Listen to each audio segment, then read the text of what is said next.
بسم الله الرحمن الرحيم والصلاة والسلام على رسول الله. ازيكم يا أحلى وأغلى اخوات في الدنيا؟ يا رب تكونوا بخير وبالصحة والسعادة والهنا ورضا من الرحمن دايما يا رب.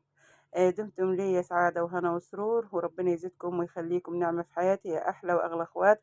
يا عيلتي التانية تعالوا اتفضلوا معانا. الطبق ده بسيط فعلا. بطاطس كده من نوع اللي هو نوع تكليع على الغدا تكليع على العشاء، فعلا يفتح نفسك. وطبعا حاجة كده بسيطة وسهلة في الصيف ده، لان احنا في الصيف كله عايز سندوتشات.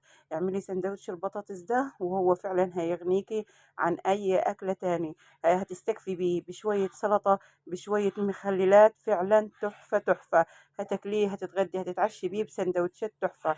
يعني ممكن يكون عنديكي اكلة لحمة، اكل فراخ، بس الطبق ده فعلا هيعجبك وهيخليكي فعلا تدمنيه. هتعمليه كل ما تكوني نفسك تتغدي او نفسك تتعشي وعايزه اكله سريعه هتعمليه بسرعه، وفعلا هتنجزي فيه.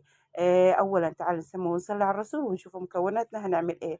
معانا نص كيلو من البطاطس، حطيناها في حله كده على النار، خليناها يغلي لحد ما يستوي.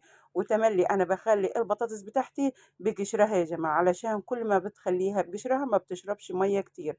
بعد كده خدناها وقشرناها ودعكناها زي ما انتم شايفين، ودي مكوناتنا السهله البسيطه بتاعتنا. معانا توم مهروس، معانا البطاطس هرسناها، ومعانا حبتين من الطماطم عملناهم على المبشرة بتاعت البصل بس، ولا فرمناها ولا عملنا أي حاجة. معانا طاسة على النار حطينا فيها فصين الثوم، شوية ملح عليها، وهنحط قرن فلفل كده سبايسي أخضر، علشان يحلي معانا الأكلة بتاعتنا. لكن لو ما عندكيش فلفل أصلا حطي شطة العادية اللي هي الحمرا المطحونة. وبعد كده نزلنا عليها بعصير الطماطم.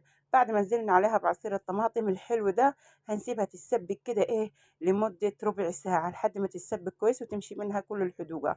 فعلا أكلة رهيبة، أنا بنصحكم فعلا.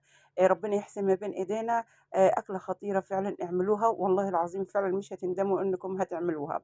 وبس كده، وخفيفة وطعمها خفيف. أي حاجة فيها تومة وفيها طمطامة فعلًا حلوة. يعني عصير الطماطم مع التوم بيبقى خفيف جدًا، ما بيبقاش تقيل. وفعلًا في أكلات الصيف دي عايزين أي حاجة خفيفة بسرعة تنجز معانا وفي نفس الوقت تأكلنا، يعني تشبعنا. هتعمليها السندوتشات بتاعتك، وهتعملي معاها شوية المخلل أو شوية خيار أو شوية مثلًا خضار، شوية جرجير، شوية مثلًا أي حاجة كده خضرة حلوة، خيار، أي حاجة بتبقى تحشيها مع الساندوتش هيبقى معاكِ طعمه حلو وبرضه أكلة تشبع.